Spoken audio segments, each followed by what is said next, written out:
ఎన్నికల నేపథ్యంలో పల్నాడు జిల్లా మాచర్ల వైసీపీ ఎమ్మెల్యే అభ్యర్థి పిన్నెల్లి రామకృష్ణారెడ్డి ఓ పోలింగ్ బూత్ లోకి అక్రమంగా చొరబడి ఈవీఎం మిషన్ ధ్వంసం చేసిన ఘటన తాజాగా వెలుగులోకి రావడం జరిగింది. దాని మీద మీ అభిప్రాయం? ఒకటి, వైఎస్ఆర్సీపీ పార్టీ రాజారెడ్డి రాజ్యాంగాన్ని ఫాలో అవుతా ఉంది, భారత రాజ్యాంగాన్ని ఫాలో అవటం లేదు. అందుకనేమంటే రాజారెడ్డి రాజ్యాంగంలో పోలింగ్ బూత్ లోకి వెళ్ళి ఈవీఎం మిషన్ పగలగొట్టిన తప్పులేదేమో బహుశా, ఎందుకంటే వాళ్ళు రాజారెడ్డి రాజ్యాంగం ఫాలో అవుతున్నారు. కానీ భారత రాజ్యాంగంలో ఈవీఎం మిషన్లు పగలగొట్టడం అనేది నేరం.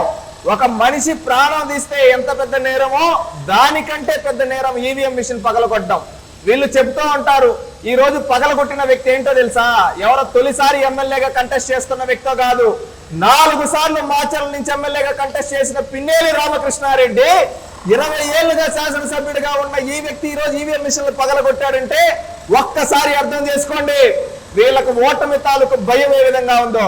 ఈయన అంటాడు, నిన్నొచ్చి ఒక ఇంటర్వ్యూలో, వీళ్ళ అసాక్షికి ఇచ్చిన ఇంటర్వ్యూలో ఏమన్నాడు తెలుసా?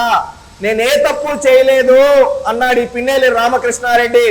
ఈ రోజు ఏ తప్పు చేయకపోతే ఎందుకు దాంకున్నావయ్యా హైదరాబాద్ లో? ఈ రోజు సంగారెడ్డి దగ్గరండి వీళ్ళ డ్రైవర్ వదిలేసి పారిపోయాడు ఈ పిన్నెల్లి పిల్లి. ఏంటంటే పల్నాడులో వీళ్ళు ప్రశాంతమైన పల్నాడులో రౌడీజాన్ని ప్రోత్సహించింది వీళ్ళు. ఈయనేమంటే ఈ రోజు కులాల మధ్య చిచ్చులు పెట్టే విధంగా మాట్లాడతాడు. వీళ్ళ పార్టీ ఎమ్మెల్యే అంబటి రాంబాబు వచ్చి మా పార్టీ వల్ల ఏం చేయలేదంటారు. ఈ రోజు ఈవీఎం పగలగొట్టారు కదా, దానికి సమాధానం చెప్పండి. ఇది ఎన్నికలు జరిగిన 9 రోజుల తర్వాత బయటపడిందండి. ఇంతకు ముందుగా వీళ్ళు ఎన్ని చేశారో తెలియదు. అంటే వీళ్ళు ఎంత రాక్షసంగా ఎన్నికల్లో నిర్వర్తించారో ఒక్కసారి అర్థం చేసుకోవచ్చు. ప్రజాస్వామ్యబద్ధంగా జరగాల్సిన ఎన్నికల్ని వీళ్ళు ఏమంటే అప్రజాస్వామికంగా చేశారు. అంటే దీన్ని బట్టి అర్థం చేసుకోండి వీళ్ళు ఏ విధంగా కూనీ చేశారో ప్రజాస్వామ్యాన్ని. ఒకటి కాదు, అక్కడ ఏంటంటే ఒక అమాయకుడు నంబూరి శేషగిరిరావు అక్కడ ఎవరైతే ఏజెంట్ గా ఉన్నాడో ఆయన ఎందుకు ఈవీఎం మిషన్ పగలగొడుతున్నామంటే ఆయన తల పగలగొట్టారు, 12 కుట్లు పడ్డాయి.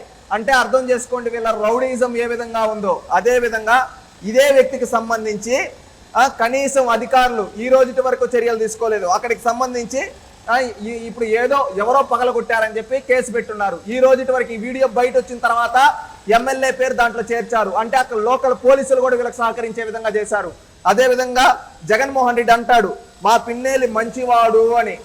ఈవీఎంలు పగలగొట్టే వాళ్ళు మంచి వాళ్ళ? జగన్మోహన్ రెడ్డి నిన్నే అడుగుతున్నాం. ఈవీఎంలు పగలగొట్టే ఒక వ్యక్తిని తీసుకొని వచ్చి మంచివాడు అమాయకుడు అంటున్నావంటే నువ్వెలాంటి వాడివి? ఈ రోజు ఇది సాక్షాత్తు జగన్మోహన్ రెడ్డి యొక్క ప్రోద్బలంతో జరిగిందని భావిస్తూ ఉన్నాం. ఎలక్షన్ కమిషన్ ఇతని పైన అనర్హత వేటేయాలి. ఇంకెప్పుడు ఏ పార్టీ నుంచి కానీ ఇతని ఎన్నికల్లో పోటీ చేయకుండా ఇతని పైన అనర్హత వేసి అదే విధంగా దీనికి సహకరించిన అధికారుల పైన చర్యలు తీసుకోవాలి. అదే విధంగా వైఎస్ఆర్సీపీ పార్టీని లైసెన్స్ రద్దు చేయాలని కోరుకుంటూ ఉన్నాం. ఎందుకంటే ఇలాంటి పార్టీ వల్ల ప్రజాస్వామ్యంకే ప్రమాదం. ఎందుకంటే ప్రజాస్వామ్యబద్ధంగా జరగాల్సిన ఎన్నికల్లో వీళ్ళు అప్రజాస్వామికంగా వ్యవహరించారు. అందుకని వీళ్ళ పైన చర్యలు తీసుకొని తక్షణమే ఎలక్షన్ కమిషన్ పిన్నెల్లి రామకృష్ణారెడ్డిని అరెస్ట్ చేయమని చెప్పి చీఫ్ సెక్రటరీకి, స్టేట్ డీజీపీకి ఆర్డర్ చేయాలి. చీఫ్ సెక్రటరీ అనుకుంటా ఉంటాడు జవహర్ రెడ్డి నా పక్కన తోక ఉంది కదా, అక్కడ కూడా ఆయనకి తోక ఉంది కదా అని.